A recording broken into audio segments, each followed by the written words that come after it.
Beth and I go way back. We played club soccer together when we were like 5 or 6 years old. And the earliest memory that I have, so funny, her and I played striker or something together. And our coach sat us, our coach sat us out the second half. And Beth went up to him and was like, if you bench us, who's going to score? My coach looked at her and was like, are you serious? He's like, fine, you have 1 minute. I'll put you both down here. You have 1 minute to score. What do Beth and I do? Pass to each other all the way down the field, only to each other, all the way down the field and score.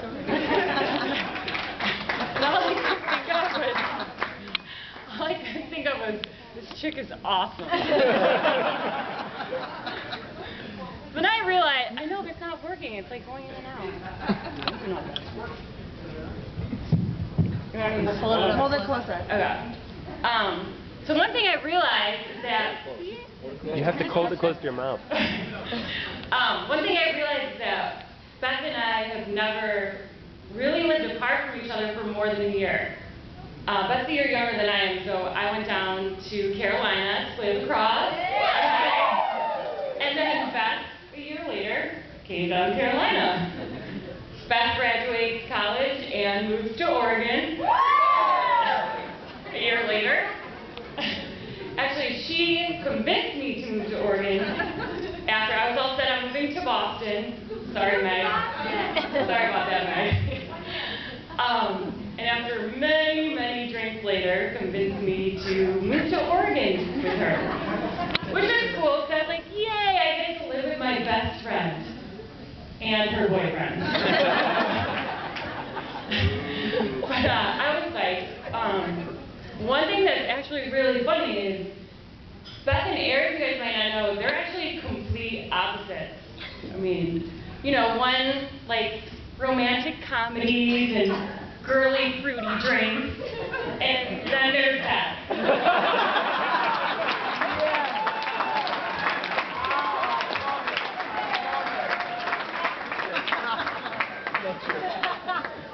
And, you know, one's an accomplished athlete and die-hard sports fan, and then there's Erik.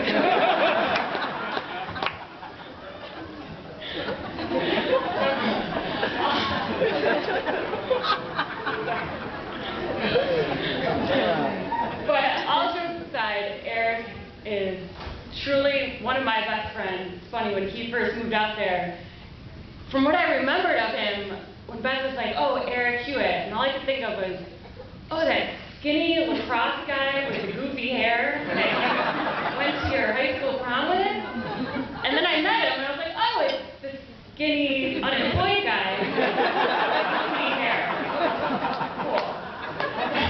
And I was totally fine at the time we were both unemployed, and Beth went to work to put food on the table. So I got to know him really well, and because of that, he's become, I swear, he's been my best friend, besides Beth, he's been my best guy friend.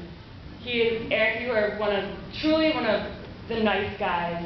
You know, I've seen a couple other guys that Beth dated before. You can actually form sentences. But no, Erik, you put a smile on my girl's face like I've never seen. You treat her with the utmost respect. You guys have so much fun together. I mean, put these two in the middle of any bar in Eugene, you'll have the night of your life.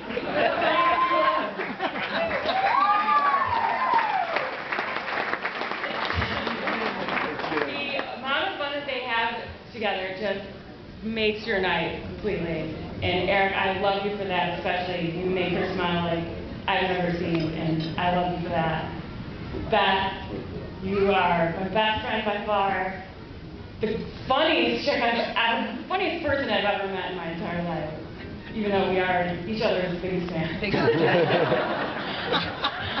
Thank you for being the coolest chick I've ever known. You are, oh man, you've always been there for me. Like, literally, wherever we go, note to self. Beth, I love you so much. Thank you for letting me be here. Thank you for always being there for me. I love you so much.